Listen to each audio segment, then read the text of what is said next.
The following podcast contains explicit language.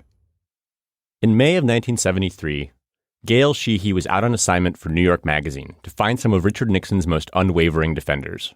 It was the first day of the Watergate hearings that I installed myself on a bar stool in Terry's Bar in Astoria, Queens. Sheehy went to Terry's Bar every day for a week straight. The customers there were blue-collar Nixon voters. They were iron workers, construction workers, elevator repairmen. Sheehy's plan was to watch the Senate hearings alongside them and talk to them about why they loved Nixon. But when the bar owner put the hearings on TV and floated the idea with his regulars, "Hey guys, you want to watch that Watergate thing?" their answer was unanimous. "Turn it off!" It wasn't just that they weren't interested. As far as the barflies at Terry's were concerned, the Senate hearings were just a big show put on by liberals who wanted to take down the president. Why should anyone reward them by watching? Over the course of her week in Queens, Sheehy got to know the president's people. She found them to be angry, demoralized, and disconcertingly comfortable with the idea of a police state run by Richard Nixon. Terry, the bar owner, told Sheehy that you need some strong man on the top now to start whipping everything into shape. It might scare some people. It doesn't scare me. Behind the bar, Terry had hung up a novelty certificate that said Nobody of the Year Award. And that's what the way these guys felt. They were nobodies, except that Richard Nixon gave them an identity. Richard Nixon was the tough guy who was going to get rid of all those anti-war people, all those anarchists, terrorists, the people who were tearing down our country. Richard Nixon's apologists thought liberals were obsessed with attacking the president. Liberals, meanwhile, thought the Nixon apologists were willing to go to absurd lengths to ignore the truth about Watergate. That summer, as the Senate hearings captivated the nation, the humorist Art Buchwald wrote a column in which he mapped out the rhetorical style of the Nixon apologist. He listed a series of instant responses that loyal Nixonites could deploy when attacked at a party. Number one on the list was everyone does it. And I used to hear that from my dad. My dad said, Watergate, everyone did that kind of stuff. Nixon just got caught. That's historian Rick Perlstein, author of The Invisible Bridge. Number two was, what about Chappaquiddick? Chappaquiddick was the place on Martha's Vineyard where Ted Kennedy had driven his car off a bridge, leading to the drowning of a young woman who was rumored to be his mistress. Nixon may have been a bad guy, the argument went, but Ted Kennedy was way, way worse. Number 8 was wait until all the facts come out. That was Ronald Reagan's favorite. Number 28 was, I'm sick and tired of hearing about Watergate, and so is everybody else. Number 32 was, what about Chappaquiddick? To a large extent, the public response to Watergate broke down predictably along party lines. A study from August of 1973 found that Democrats were substantially more likely than Republicans to express grave concern over Watergate, while Republicans were more likely than Democrats to find the president credible. But the divide between people who loved and hated Richard Nixon wasn't always a partisan one. As Gail Sheehy found in her reporting for New York Magazine, many of the patrons at Terry's Bar were lifelong Democrats who had turned to Nixon as the world changed around them. They, saw this eruption in '68, the anti-war movement, the civil rights movement, promoting blacks, denigrating our war, and then the women's movement. It was overwhelming. They couldn't stand it. So they gravitated towards this man who appeared to speak for them, who was pro-war when he came in, who was a closet racist, who was very down on intellectuals and liberals. Nixon's supporters kept the faith for a very, very long time. That included members of the electorate who had voted for him in 1968 and 1972 and would have voted for him a third time if given the opportunity. It also included elected officials, politicians who had backed the president for years and didn't see any reason to stop. One Republican congressman from Tennessee urged his fellow lawmakers to resist joining the legislative lynch mob. To underscore the point, he held up a rope tied into a hangman's noose. The chairman of the Republican National Committee at the time was George H.W. Bush. Here's Bush speaking to a gathering of Southern Republicans in Atlanta in December of 1973. The people are going to tell their members of Congress. The people are going to tell their members of the United States Senate. Let the man do the job he was elected to do. Remember, by this point, John Dean had testified about Nixon's participation in the cover-up, and James McCord had testified about the grubby particulars of bugging phones on behalf of Nixon's re-election campaign. The former Attorney General had testified about the deranged acts of political sabotage that had been discussed inside the Department of Justice. And still Nixon's people held on. Why did so many Americans continue to stand by Richard Nixon, even as it became clear that he was a criminal who had abused his power? How did Nixon's admirers, allies, and foot soldiers defend him, even as more and more evidence of indefensible behavior piled up? And how did these loyalists react when they learned there were tape recordings of the president's private conversations? Recordings that could settle once and for all the question of who was lying about Watergate and who was telling the truth. This is Slow Burn. I'm your host, Leon Nafok. I don't think a man in his position would resort to something like that. That was foolhardy anyway. The FBI said that Franklin Roosevelt did it a lot. Truman did it. If the election were held again today, the results would not be measurably different.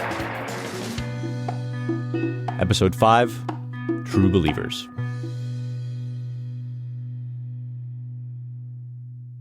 At the end of our previous episode, I talked about the moment when Senate investigators discovered there was a secret taping system in the White House. The story that I'm about to tell you about how the investigators uncovered the taping system is a really good one. It's also the best example I've found of the tribalism that lived under the surface of the Senate Watergate Committee. In many ways, the committee was just as divided as the rest of the country. Scott Armstrong was an investigator with the Senate committee staff. He worked for the Democratic side, and he wanted to see Nixon go down. He was also convinced that his counterparts on the Republican side were willing to support the president no matter what. There's a wheeling and dealing at the senatorial level that was difficult for me as a whippersnapper coming out of Boston and thinking in terms of getting to the truth. There was a political element to this that I just didn't understand. The story Armstrong tells to illustrate the schism within the Senate committee staff takes place in July of 1973, when he was 27 years old. It was very close to midnight. We were working very late. We worked in cubicles, in open offices, Democrats and Republicans together, in a converted auditorium. It was 2 months into the Senate hearings, and Armstrong had gotten used to working late. On this particular night, he remembers a stenographer coming up to his desk. She told him that she had just processed a document that he would want to see. "I can't in good conscience just give it to you," she said, "but I'm going to do what I was told and leave it on the desk in Mr. So-and-so's office, and then you can do what you want with it." His office was 6 by 6. If I stand at the doorway and you look at his desk and she lays it out laterally on the desk, it was maybe 8 pages, maybe it was a little longer. I could just stand there and read it. In those days, my eyes were good enough. So I went over and I read it, and it was a remarkable document. The document Scott Armstrong was reading appeared to contain notes from a secret conversation between a high-ranking Republican member of the Watergate Committee staff and one of Nixon's closest advisors. The subject of the conversation was John Dean, the former White House counsel who had just recently turned on the president. The document included suggested questions that Republicans could ask Dean in order to undermine him. At the time of the conversation memorialized in Armstrong's newly discovered document, the Watergate Committee was preparing to interrogate Dean in public hearings. To Armstrong, this document looked like a crib sheet that had been slipped to the Republican side of the Senate committee by the Nixon White House. That was important. The Republican side of the committee, led by Senator Howard Baker of Tennessee, claimed to be working in good faith to get to the bottom of Watergate. Ostensibly, the hearings were a bipartisan undertaking, an apolitical fact-finding mission in which one branch of government investigated another. But backstage, the Democrats and the Republicans on the committee staff operated as two separate teams. And those two teams were not exactly overflowing with mutual trust and admiration. As far as Armstrong was concerned, this memo proved that the Republicans had maintained a back channel with the White House. That's why the stenographer thought Armstrong would want to see the memo, and she was right. But Armstrong noticed something else about the memo, something that didn't make any sense to him. In the middle of this memo, after each question that they suggested be asked, there was a little Nixon-Dean exchange in quote marks, verbatim. And it struck me as very odd. Where had these quotations come from? Had someone taken really meticulous notes on Dean's meetings with Nixon? Or did one of Nixon's cronies just have a really good memory? Or was there some other explanation? The memo that Scott Armstrong read in July of 1973 had been dictated by Fred Thompson. You may remember Thompson from when he ran for president in 2008, or from when he was an actor with a starring role on Law & Order. Back in 1973, He was a 30-year-old lawyer who was serving as the highest-ranking Republican member of the Senate Watergate Committee staff. His title was Minority Counsel. Just as Scott Armstrong was suspicious of Thompson and the Republicans, Thompson didn't particularly trust the Democrats. Thompson, who died in 2015, wrote in his memoir that he was constantly concerned that information was being withheld from the Republican side, either deliberately or because of inept coordination. This suspicion was likely a big part of why Thompson tried to send a representative of the Republican staff to every closed-door interview conducted by the Democrats on the Senate committee. That's why, on Friday, July 13th, 1973, Scott Armstrong was accompanied by a Republican staffer when he went to interview a Nixon White House aide named Alexander Butterfield. At some point during the interview, Armstrong took out a copy of that memo, the one he'd read through the doorway, and he asked Butterfield about the verbatim quotes. Initially, Butterfield kind of hemmed and hawed. He said, the president doesn't have that good a memory. This is very odd. This is quite unique. I said, well, where could it come from? And he was a little bit flustered, but fairly cool. And he folded it up and he said, let me think about that for a minute. And so the conversation moved on. Later, Armstrong's Republican counterpart, a lawyer named Don Sanders, who served as Fred Thompson's deputy, took over the questioning.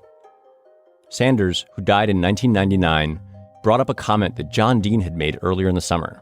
Dean had said that on one of his visits to the White House, he had seen Richard Nixon wander into the corner of his office and say something under his breath. Dean told investigators that in that moment, he wondered whether Nixon might be recording himself. Don Sanders asked Alexander Butterfield, was it possible that Dean knew what he was talking about? Butterfield stops and says, no, absolutely not. There's no way Dean would have known. What exactly did Dean not know about? Butterfield pointed to the memo with the mysterious quotations, and then he came out with it. And he said, I guess you guys must already know. The president has an automatic taping device in each of his offices. Armstrong and Sanders did not already know. No one knew, except for a few Secret Service agents in a very tight circle of the president's most intimate confidants. Alexander Butterfield was in that tight circle. He knew about the White House taping system because he had been asked to oversee its installation. And suddenly it all made sense. Those conversations between John Dean and Richard Nixon that had been quoted in that memo, those had all been picked up by microphones. In fact, the president had recorded every word that anyone had said to him in the Oval Office since February of 1971. It wouldn't be crazy to think of Scott Armstrong's story as a sterling example of what can be achieved through bipartisan cooperation. Armstrong loosened the lid of the jar, and Don Sanders opened it the rest of the way. A Democrat and a Republican working together to expose the most consequential secret of Nixon's presidency. But Armstrong does not exactly see it that way. The back-channel communications, the hubris of being able to manipulate the Watergate Committee is what did him in. For him, this is a story about the White House trying to interfere with the committee's work by helping Republicans behind the scenes, and then having it blow up in their faces. I always saw this as the biggest blunder, and the blunder that brought Nixon down. There would have been no taping system as evidence.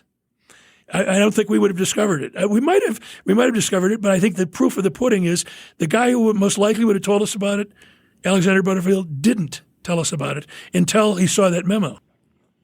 So that's how Scott Armstrong tells it. Is that his story? Is that Scotty's story? Yeah, right. That's Mike Madigan. He was an assistant counsel on the Republican side of the committee. He worked directly under Fred Thompson and considered him a close friend. As Madigan sees it, Armstrong is trying to take credit for cracking Watergate wide open, credit that he does not deserve. The person who does deserve it, Madigan says, is Armstrong's colleague, the Republican staffer Don Sanders. According to Madigan, it was Sanders who coaxed Butterfield into speaking up about the taping system, not anything Armstrong did with his little memo. Scotty, I believe, contends that somehow he's the one that really discovered blah, blah, blah. So it's laughable to think that what Scotty says is true because our guy is the one that discovered the tapes. Madigan isn't just being a stickler for detail here. He's objecting to the larger allegation that's implicit in Armstrong's version of events, that Republicans in the committee were putting party over country, that they cared more about shielding the president from accountability than they did about shielding the nation from a corrupt president. Madigan thinks Armstrong's outlook amounts to a reprehensible attack on the character of honorable attorneys like Fred Thompson. We wanted to make sure that the evidence was there. Armstrong goes around saying that the White House, was really running things. Fred was just a puppet. It was complete, absolute horseshit. Armstrong, for what it's worth, says it's not horseshit, and that anyone pretending the Senate Watergate Committee was actually a bipartisan endeavor is perpetuating a myth. The presumption of bad faith between Republicans and Democrats on the Watergate Committee staff mirrored what was going on in the country at large. No American citizen in his right mind believes in burglary or improper bugging, but this had been going on through many administrations. That's North Carolina Senator Jesse Helms, who was speaking on a radio show hosted by a popular right-wing pundit named Clarence Mannion. This clip is from September of 1973. I noticed in the press the other day, the FBI said that Franklin Roosevelt did it a lot. Truman did it, and Eisenhower did it, and Kennedy and Johnson. Well, it was all right. They didn't consider it a very horrendous thing, but this was something they could appall the American people with. So they made a great circus out of it. Other politicians, like Ronald Reagan, went further. They insisted that nothing all that bad had even taken place. There are some who would destroy a man in order to destroy a mandate of all the people. For America's sake, let's get on with the business of government. Reagan, who was the governor of California at the time, described the Watergate break-in as the work of well-meaning individuals committed to the re-election of the president. Reagan, who talks a lot about law and order, said the burglars should not be considered as criminals because they are not criminals at heart. So there were a lot of different ways to defend Nixon. An establishment conservative might do it one way in the pages of National Review, while a construction worker might do it a different way at Terry's bar. But one thing all Nixon apologists agreed on was that the liberal media was out to get their man. Here's Gail Sheehy again. They talked about, Richard Nixon was the last of the tough guys. And they're trying to crucify him. And who's they, I would say? The liberals and the intellectuals, the liberal press, the Washington Post, the New York Times. And then he'd say, the liberals can't understand why we don't see any harm in what Richard Nixon is doing. And you know what the answer is? We don't care. The media was the flashpoint for the partisan bickering inside the Senate Watergate Committee, too. Specifically, everyone was angry about leaks. The Republicans thought the Democrats were leaking things to hurt the president, and the Democrats thought the Republicans were leaking things to help him. That beef between the Democratic investigator Scott Armstrong and the Republican counsel Mike Madigan, a lot of it had to do with leaking to the press. He leaked to anybody that he could conceivably leak to. That's Madigan talking about Armstrong. And I have to say, he has a point.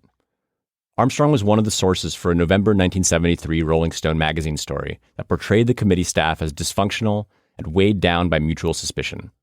The piece said that the most incorrigible partisans on the committee were Republicans Fred Thompson and Howard Baker.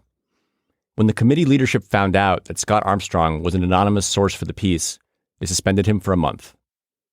When I asked Armstrong where his distrust for Thompson and Baker came from originally, he went back to John Dean. See, when Dean had decided to start talking to investigators, he had a condition. Basically, Dean was going to cooperate on the basis that he would talk only to the Democrats until he completely told his story, and then he would go public. He wasn't going to subject himself to being interrogated by the Republicans. The reason Dean gave was both Baker and Thompson were in the bag. They were working for the White House, constantly telling the White House what the committee was doing, what its plans were. Dean knew that the president saw Howard Baker as a guy who was on his side. In February of 1973, when the Senate committee was first formed, Baker had come to the White House for a secret conversation with Nixon. Dean had been in that meeting. He later wrote that Baker told the president, "Nobody knows I'm here," and stressed to him that the Senate investigation would not be a fishing expedition.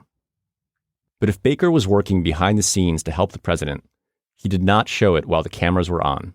Here's his opening statement at the Senate hearings on May 17th, 1973. The greatest service that this committee can perform for the Senate, for the Congress, and for the people of this nation is to achieve a full discovery of all of the facts that bear on the subject of this inquiry. There was one senator on the Republican side who did not mind looking like a suck-up to the president. That was Edward Gurney from Florida. In his opening statement, he made clear that he would be playing the part of pro-Nixon concern troll. What will Watergate do And what will these hearings do to the office and institution of the presidency? That is the question that is uppermost in people's minds and gnawing away in the pits of their stomachs. Thus, the rocking of the boat by Watergate, its catastrophic effect upon the institution of the presidency, is indeed the object of serious concern of everyone, at home and abroad. Nixon's supporters may have sounded defensive, and their arguments may have seemed strained. But for the most part, they weren't all that worried about the outcome of the Watergate hearings. Here's Nicole Hemmer, a historian at the University of Virginia, who wrote about Nixon apologists in her book about the early stirrings of conservative media. I mean, they really did think that he was going to survive. And I think that a lot of Americans thought he was going to survive Watergate. There wasn't a sense, at least not early on, that this was going to be a kind of presidency-ending event. And because it had never happened, it kind of seemed impossible that a president was going to be brought down by this kind of investigation and this kind of scandal. If you start the clock with the burglary in June of 1972, that was the state of play for more than a year. Then, on July 16, 1973, Alexander Butterfield sat down in the witness chair and revealed to the world what he had revealed to the committee investigators 3 days earlier. The president had bugged himself.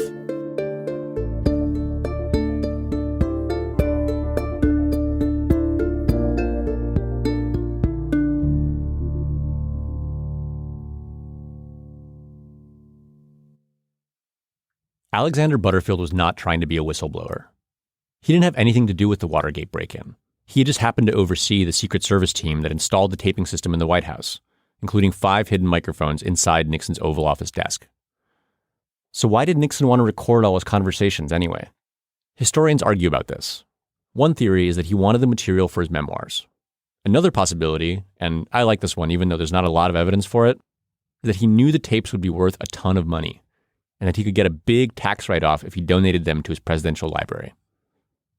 Before Butterfield told Scott Armstrong and Don Sanders about the taping system, only a handful of people in the world knew about it. That number grew exponentially as soon as Fred Thompson asked Butterfield this question during the Senate hearings. Mr. Butterfield, are you aware of the installation of any listening devices in the Oval Office of the President? I was aware of listening devices. Yes, sir. Did you hear that silence? That was so many seconds. Also, you can hear in his voice that he's planning to say but then he can't think of a but. Now, it's worth noting that it was Fred Thompson, not his Democratic counterpart or one of the Democratic senators, who teed up Butterfield to reveal the taping system. This reflects the fact that, officially, it was Don Sanders, not Scott Armstrong, who got credit for discovering it. The response to Butterfield's testimony was instantaneous. The one clear point is that the tapes are material evidence bearing directly upon whether there were criminal conspiracies. I think it's an invasion of the right of privacy. Those tapes, when checked against accusations made against the president, could show who's telling the truth about the Watergate cover-up. The Watergate Committee wants... The headline in the next day's Washington Post was, "Nixon tape recording seen as ultimate Watergate witness." The best description I've read of this moment comes from Mary McCarthy. She wrote in a newspaper column that the moral shock of learning that Nixon had been bugging anybody who approached his offices lost some of its impact in the general joyful feeling that the case was going to be resolved.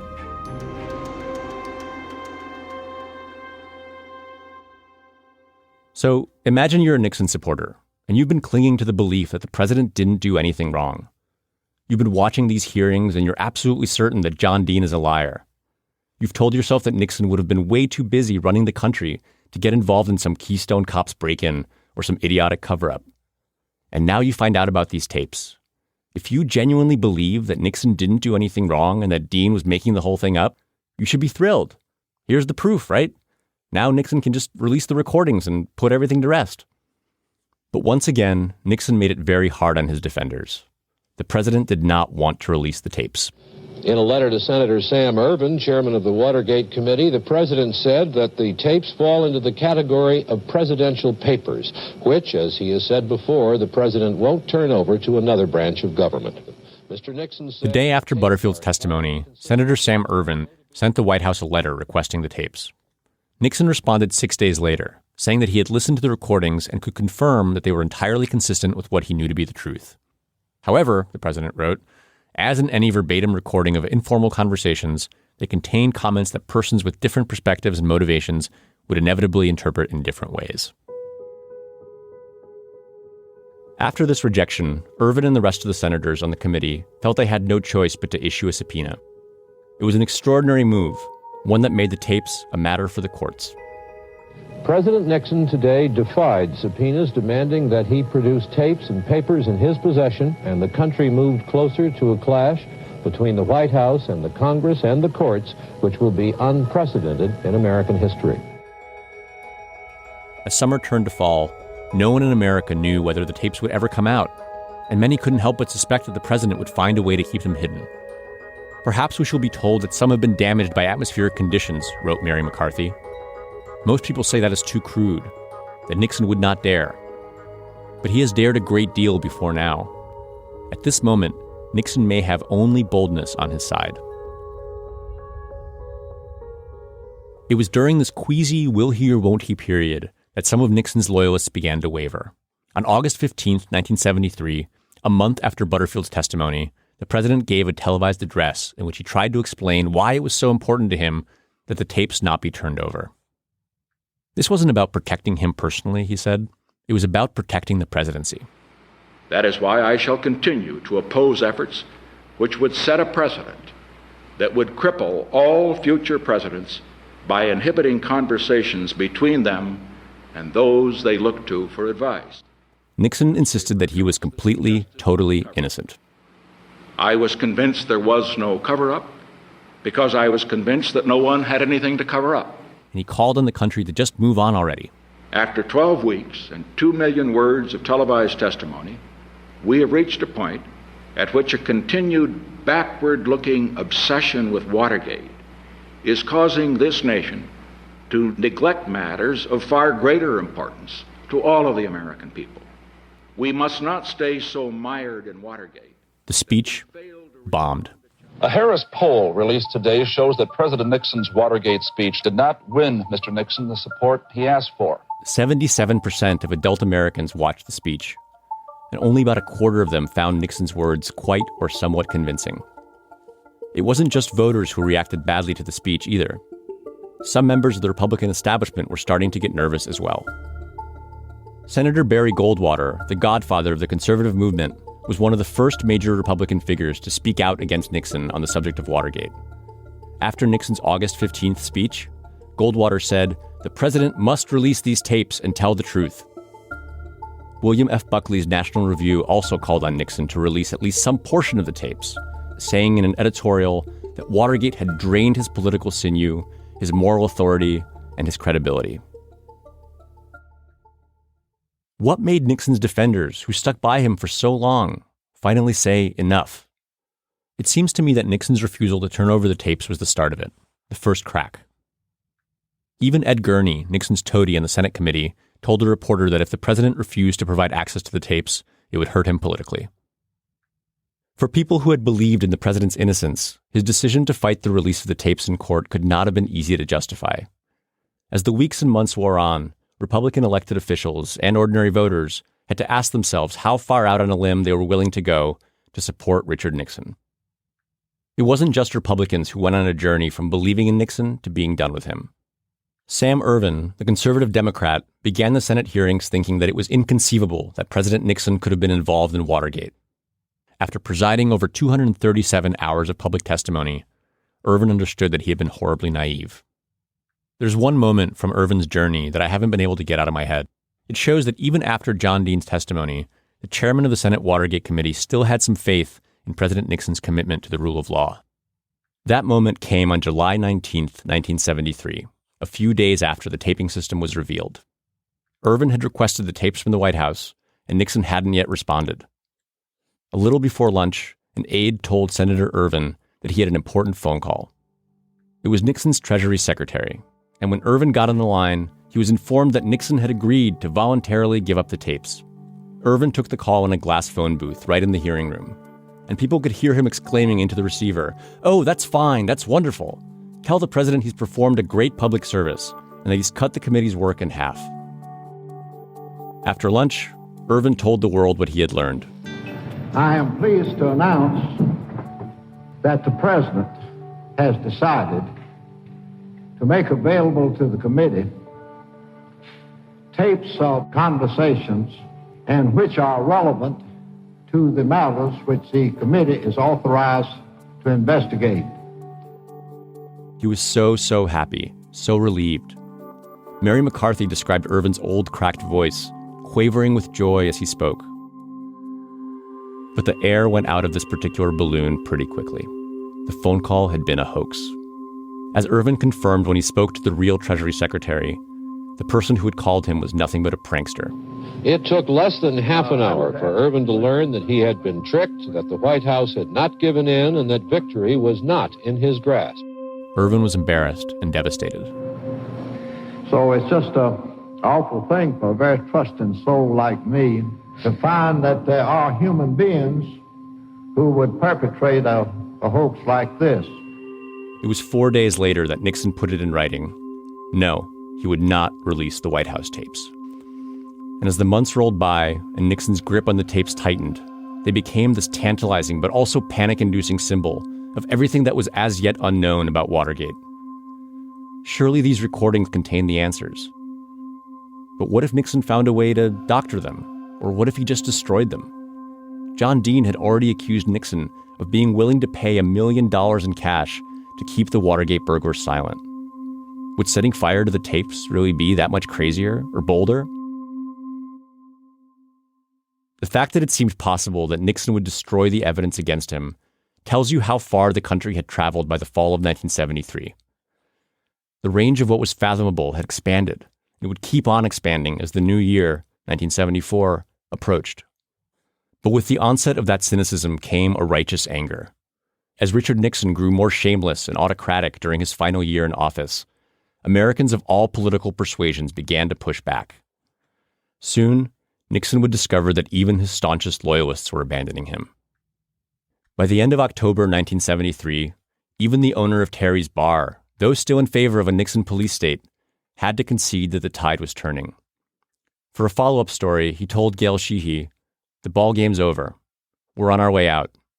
We didn't even last as long as the Roman Empire."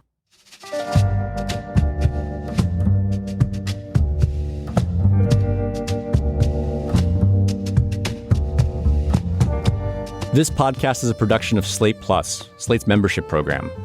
Slate Plus members get a complete bonus episode of Slow Burn every week, going deeper into the wild world of Watergate. I'm sharing some of the amazing stuff I found in researching the series and playing extended versions of my interviews with people who watched it all go down. This week, I've got an interview with Paul Magallanes, an ex-FBI agent who worked on the Watergate case early on. He and I talked about how the FBI tends to get left out of the Watergate story, and what that's been like for him and his former colleagues. On Wednesday, I'll be doing a Facebook chat on the Slate Plus group page. Slate Plus members help support this show and the rest of our work. You can find out more and sign up for Slate Plus at slate.com/Watergate. Slow Burn is produced by me and Andrew Parsons. Our script editor is Josh Levine. Gabriel Roth is the editorial director of Slate Plus.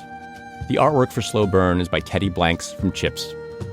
Thanks to NBC Archives and the Nixon Presidential Library and Museum for the audio you heard in this episode. Thanks to Slate's Chow Tu, June Thomas, and Steve Lichtai. You can find a full list of books, articles, and documentaries used to research this episode on our show page. On next week's episode of Slow Burn, I'll be diving into a bit of a rabbit hole, the boom in conspiracy theory that followed Watergate, and what the conspiracy theories that came out of it tell us about Nixon's downfall. Somebody in the Watergate murdered J. Edgar Hoover. If they had the proper witnesses and the right questions, we'd begin to exhume some of these bodies and find out what's really happening in this nation. Tune in next week.